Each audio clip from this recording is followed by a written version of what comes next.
मीरपुर नाम के शहर में तेजस अपनी पत्नी नीरू के साथ रहता था। पति पत्नी दोनों ही नौकरी करते थे।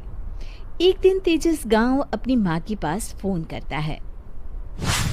हेलो, प्रणाम माँ। जीते रहो माँ, तुम दादी बनने वाली हो हैं? अरे वाह, ठीक है बेटा, मैं कल ही आती हूँ।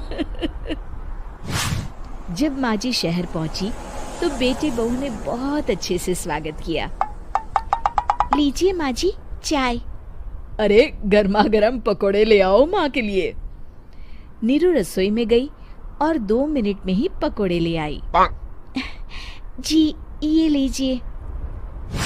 बहू, जादू से बनाए हैं क्या? अभी तो रसोई में गई थी। यम्मी। माँ जी, शीला रसोई में पकोड़े तल रही है, मैं बस लेकर आई। हे भगवान, मेरा धर्म भ्रष्ट कर दिया तूने। अब तो गंगा जल से शुद्धिकरण करना होगा। दूसरे दिन, माँ जी मैंने नाश्ता बना दिया है, ऑफिस जा रही हूँ। पर अभी तो घर का सारा काम पड़ा है। शीला आती ही होगी, झाड़ू पोछा बर्तन कपड़े वो सब कर लेगी। हमारे जमाने में घर का सारा काम हम ही करते थे। जी माँ जी, आप बहुत होशियार हैं, मैं घर ऑफिस दोनों नहीं संभाल पाती। तो जरूरत क्या है घर से बाहर जाकर चाकरी करने की? वैसे भी घर का काम खुद करने से घर में बरकत आती है, समझी? पर माँ जी। पर वर कुछ नहीं, इस महीने की पगार मिले फिर ऑफिस बंद है। हाँ। रात को नीरू तेजस से कहती है, सुनिए जी, माँ जी बोल रही थी कि मैं नौकरी छोड़ दूं। वैसे ठीक ही तो है, अभी तुम्हें आराम की जरूरत है। फिर भी आराम कहाँ, शीला को छुड़ाने के लिए बोल रही थी। तो अब 24 घंटे में इतना काम तो कर ही सकती हो। पर जॉब पसंद है मुझे, घर पर मन नहीं लगेगा। अगले दिन जब दोनों ऑफिस के लिए निकल रहे थे, मेरी तो कोई कीमत ही नहीं है इस घर में। माँ जी, आजकल महंगाई बहुत है, रहन सहन भी बदल गया है, दोनों नौकरी करते हैं तभी ठीक रहता है। अच्छा, तू कहना क्या चाहती है? मेरा बेटा तुझे बिठा के खिला नहीं सकता? तू ही इस घर का खर्च चला रही है, हैं? नहीं माँ जी, मेरा वो मतलब नहीं था। मतलब खूब समझती हूँ, ये बाल धूप में सफेद नहीं किए मैंने। हाँ। अब तो ये रोज का काम हो गया था। तेजस भी रोज की झिकझिक से परेशान हो गया था। एक दिन उसने कहा, नीरू, वैसे भी तुम्हें मैटरनिटी लीव मिलने वाली है, तो अभी से ही छुट्टी ले लो। पर क्या, मेरी सैलरी अच्छी खासी है। आखिर नीरू ने रिजाइन कर दिया। जब बच्चा हुआ तो घर में सब बहुत खुश हुए।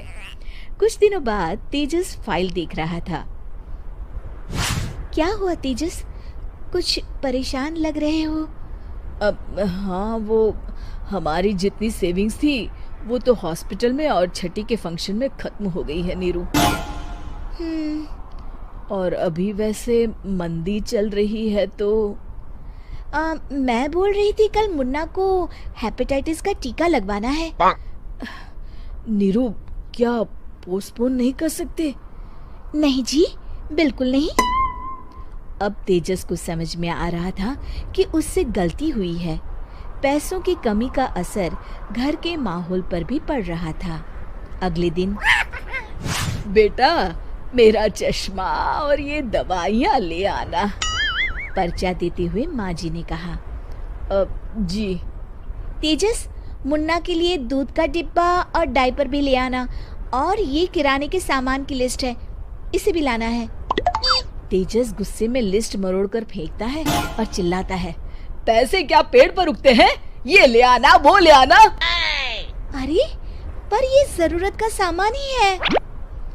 वो गुस्से में बिना कुछ कहे ऑफिस चला गया। अरे लंच तो ले जाइए। नीरू दौड़कर डिब्बा पकड़ाती है। एक दिन खाना खाने के बाद, नीरू, अब तो मुन्ना कुछ बड़ा हो गया, तो अब तुम वापस ज्वाइन कर लो ना जॉब। पर इस रिसेशन में जॉब मिलना बहुत मुश्किल है। ट्राई तो करो।